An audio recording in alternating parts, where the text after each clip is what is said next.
Craig from Loser, welcome to us, Australian musician. How's it going, Greg? Good, thanks, mate. I should say welcome back to Australian musician. Last time we spoke to you, you were playing with the Bennies. That's right, I was. That's all right. I think it was around about Wisdom Machine time, I think, maybe around then that we had a chat. And yeah, it's great to speak to you again. Very excited about what I was doing then and also what I'm doing now. Yeah. You've all come from different bands. Tim was in Apart From This and Grim Rhythm. How did the band come together and what were the goals when you started?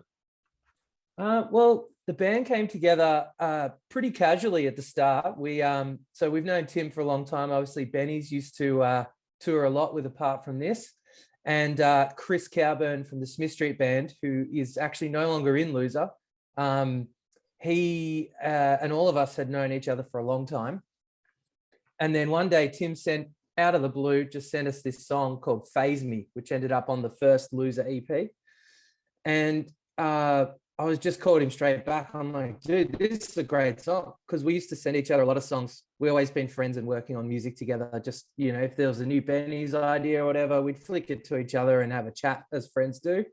And he sent me this one song in particular. And I was just like, man, I love this song. What are you doing with it? And he said, well, I actually sent it to Chris and he said he liked it too. So maybe we should just have a jam, see what happens. So we got together and had a jam. And then four jams later, we were actually recording the EP. So it just sort of clicked. It was really fun. And the songs came together really quickly. Yeah. So on September 10, the band's second album's coming out, All the Rage. It was recorded in Tim's studio that he built. Tell me about how that studio came about. Yeah, so Tim and all of us have a mutual friend called Chuggy from Tasmania. And it was in between those lockdowns where there was like a period of months after the initial lockdown where everyone was freaking out. And then before we really figured out the gravity of what was happening.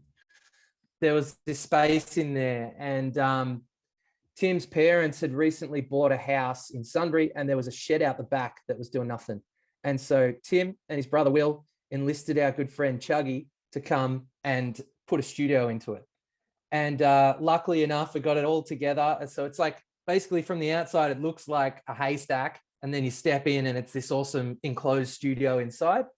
And yeah, the timing turned out to be amazing because then we were able to record remotely during lockdown to finish this album. Yeah. The label boss for Domestic Lala, which is the label that the album's coming out, the label boss is James Tidswell from Violent Soho. What sort of input does James have in his recordings? He is genuinely one of the best people I've ever met in my life. He's so far beyond a label guy. It's amazing. He's like a mentor. He's a friend. He's a coach. He's a producer. He's everything. So he had a lot of input into the first album, definitely, in terms of, kicking ideas back and forth and coaching us through. And this time he was less on the production side, but had a lot of great input about holistically as a close fan of the band, what he was hearing we were putting together. So this album was actually drawn from a pool of probably 80 or 90 songs. So it was kind of hard for us so deep into it to see what we were creating.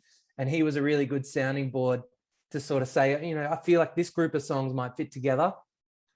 And then, giving us the tools to sort of realize what we'd actually put out, because it was quite unconscious as it was being birthed. And then we sort of looked back and went, oh, okay, this has got a bit of a theme to it. And then everything was happening in the world as well was influencing it. But yeah, can't say enough great things about James. He's the best. Did you have an overall vision of how you wanted the album to come out? Or was it more just taking it song by song? It was definitely taking it song by song.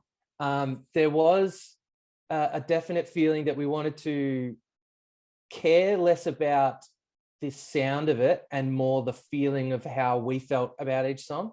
So for example, on the first album, Mindless Joy, some of the influences of the band are quite apparent. And that was something at the time that we weren't conscious of, but we definitely didn't shy away from. You know, if something sounded a bit Alice in Chainsy, we pushed it that way. If something was a bit Weezery, we kind of pushed it that way. But with this one, we were very conscious about not having a defined idea of what it would be, but more, let's just do what we like. And if it comes out how it does, then that's that. You know what I mean? And I think they're still pretty clearly, it's still pretty rooted in alt rock and that kind of thing. But I feel like it's probably sounds a little bit more like our own thing as opposed to a collection of influences. Yeah. And that was really just us letting go. Why the title, All the Rage? Yeah, it was one of the lyrics in the song called On the Edge. And it just had one of those rings to it that sort of came through. It felt like there was a lot of rage in the world. And also it was a bit of a play on words considering we're not the world's biggest band. So it's kind of a funny tongue-in-cheek thing to refer to it as All the Rage when it's music from, the 90s influence. It's clearly not all the rage, but it was actually probably more about just all of the rage, all of the anguish and distress that we were feeling trying to record it, and that was seeping in from outside. Yeah. You mentioned the track on the Edge. It's no secret that Tim broke down emotionally during the recording of that song. Firstly, how is he at the moment? Yeah, he's doing great. He's clearly might be having a good rest, which is why he's not here. But no, he's doing a lot better. As a friend, I'm really proud of him. I've seen him, I'm a couple of years older than Tim, and I've seen him really go through some difficult changes. And I'm really proud of just him as a person, how he's navigated those. And I think everyone felt a bit of a test over the last 18 months, and it really sort of makes you look at some things you might not want to look at. And it was really, really amazing to see him look at those things within himself that were giving him trouble and work through them. And that just so happened to coincide with the recording of the album. So it was all kind of going on at once for him. And in particular, that song on the Edge, it sort of came to a head while we were tracking it.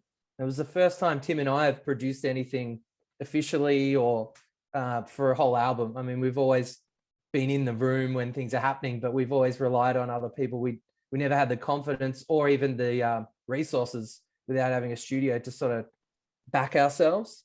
And again, James Tidswell helped give us the confidence to do that. But yeah, I think there was just a lot going on for Tim personally. There was a lot going on in the world, and he was putting a lot of pressure on himself and to do the best he could. And yeah, it all came to a head while we were tracking that song. And I remember I had my headphones on, my back to him. He's in the booth we made. And, I was like ready to roll the next take. He'd killed it. And then I could just sort of hear some sobbing and him sort of clearing his throat. And I didn't immediately twig to what was happening. I sort of went, okay, yeah, do you need a drink or are we going to go again? And then I turned around and he was just breaking down. I was like, oh shit, threw the headphones off. We had a big hug and a chat, and yeah, and then he went back in and finished the vocal on that song. And I think it just sounds so raw and amazing. And I know he was a little bit self-conscious about it, but now so proud of how it came out. I think you can hear it. Yeah. I guess that song's going to be pretty important to the band going forward. Yeah. To the future. Yeah. It didn't, I'm always a big fan of like the obvious heavy banger ones, like I like to jump around. So songs like Head First and Skyward were the ones on my radar. But now that song, just with everything that happened with it and how it's been received, it's really, has become a special one. Yeah. Head First, you mentioned, it's a great opener to the album. Was the track order important to you? Yeah, big time.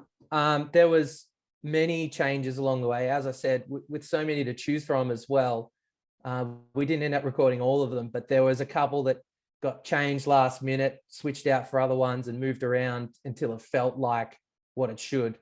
And so, but yeah, Head First in particular, that song's the oldest song on the album. And that was written in probably 2018, not long after the band started. And I really wanted it on Mindless Joy. And the band were like, it doesn't fit. And I'm glad it did go on there. it works better on this one, I think. But I made them all sign a verbal contract that it was track 1 on the next album, or they all owed me 6 slabs of beer each. And I mean, you know, it was all bullshit anyway, but it did end up working all right as track 1. I think it just sort of set the tone. If you hear an album, read the name All the Rage, and then you just get that smash in with that riff, it feels like, okay. Yeah. The track Time Won't Wait almost has a Beatles, Lucy in the Sky with Diamonds vibe to it. Is there a Beatles or a pop influence running through the band somewhere there? Oh, absolutely. Tim and his brother Will in particular, massive Beatles fans.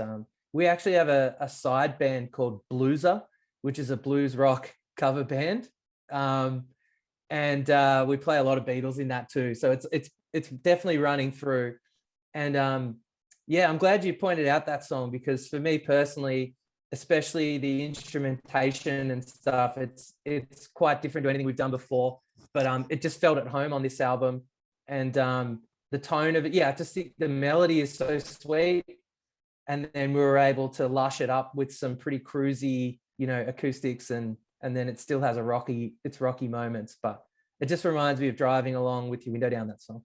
There are 10 very concise, well-structured songs on the album. I think the longest goes for 3:44, several under 3 minutes. There's no excess fat. Was that a conscious thing? Yeah, it was. As I'm sure you know, and anyone who's in any band knows, there's always excess fat everywhere. But yeah, the more songs that we decided were gonna definitely make it, they started feeling more focused and strong, and that helped us choose the rest of the songs that would fit. So in terms of actually restructuring songs, we didn't purposefully cut up any songs to make them more focused. We sort of just put our attention towards the songs we'd written that had that tight arrangement. And then we just tried to, you know, bring that out in the recordings. Yeah, you mentioned you were working with numerous songs. So how many more than the 10 did you have? So I think we ended up recording close to 18 or something like that. It got pretty tricky with lockdowns and things. I mean, this album in particular, I've never recorded an album over such a long period of time. Normally we just get in and bang it out. And this was 3 separate drum sessions with 2 drummers. You know, Tim and I, some of the songs I recorded the bass from this room. Some of them I was able to go to Tim's house. Some of them, you know, it was kind of all over the place. So, yeah, it was a pretty tricky process to put together. But yeah, with the 2 drummers, it was tough because Chris, who left the band, obviously, I should clear up. Yeah, it was no bad blood at all. We love Chris. He is actually a new father, and was working. You know, he works at Cooking Vinyl as a label head. So he had a lot going on in his life when the world went to shit, and he just sort of said, I can't do all 3 of these things, especially looking down the barrel of a new album rollout during a pandemic. So it was really great of Chris to sort of realize that within himself and step out with everyone's blessing. And we were just lucky enough to have had our 3rd guitarist, Cutter, is actually a really talented drummer. So I don't know if I even mentioned it on the liner notes, but I'd love to see if people can pick which drummer's which, because they're both fantastic and they're both on the whole album. Yeah. So that's pretty cool. Yeah. Let's talk a little bit about the gear that you used on this album. Were you playing your Squier Jazz? No, I actually upgraded now. So yeah, Stevie Nicks, my Squier Jazz, she's still around, but I now have a Fender Deluxe P bass, which is called Rach. And I played that a lot. And myself for the bass stuff, it was all Sans amp this time. Normally I run through a Mark bass head, which I love, still got, but this time it was all Sans amp. And I don't know if I've got it here by, and this was a little secret sauce actually. This is a John Petrucci Dreamscape TC Electronics, because I'm a huge Dream Theater guy. And just a little bit of that on the bass as well, just to give it some movement.